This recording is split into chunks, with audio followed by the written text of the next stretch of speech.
This wasn't yet museum music in 1944. Much had happened since the Japanese attack on Hawaii had brought the U.S. into the global conflict just 2.5 years earlier. On June 1st, the Senate Judiciary Committee gave the Navy more time to court-martial two of Pearl Harbor's commanders, while a U.S. congressman introduced a bill to draft unmarried, unemployed women younger than 35. So many men had been drafted that San Francisco was recruiting women traffic cops on June 1st, a day the U.S. Army counted 3,657,000 troops overseas. Major Sterling Claiborne was an Atlanta doctor treating patients at a field hospital in Algeria.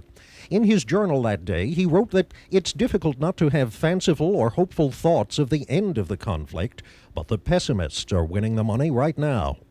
One submarine crew north of Japan was in a much happier mood on June 1st. Tokyo acknowledged what USS Barb's skipper Gene Fluckey already knew, and it was party time. My cook celebrated by baking a cake, and they would put a model of a ship on a break in half, or the way it was sinking, the sinking that we had done the previous day.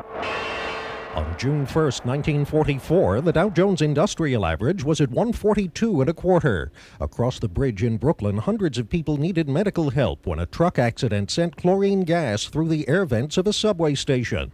Gasoline was cheap during the war years, but with rationing, not always easy to get. A Warner Brothers cartoon in theaters June 1st used humor as a weapon against both the cause and effects of the war.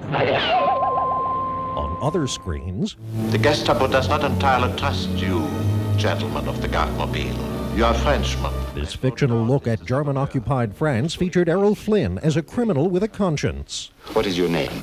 Jean Picard. There, you see, wrong from the start. Don't you suppose the Germans know that name too? On June 1st, the real French partisans were listening to London for secret radio messages, while the real Germans were training and waiting for an attack. We knew where to go in the case of, but we didn't know what will happen. Yeah? And to make sure they didn't know, Allied commanders in England locked the invasion force away from the general public. We were all kind of in prison, so to speak, and there was a great deal of security because by that time we were briefing all of the enlisted men about the landing.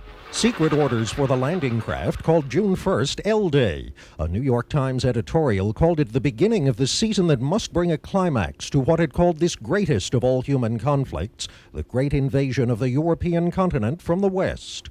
Almost everybody knew it would happen, but on June 1st, 1944, only a few knew where and when. Mark Leff, CNN, reporting.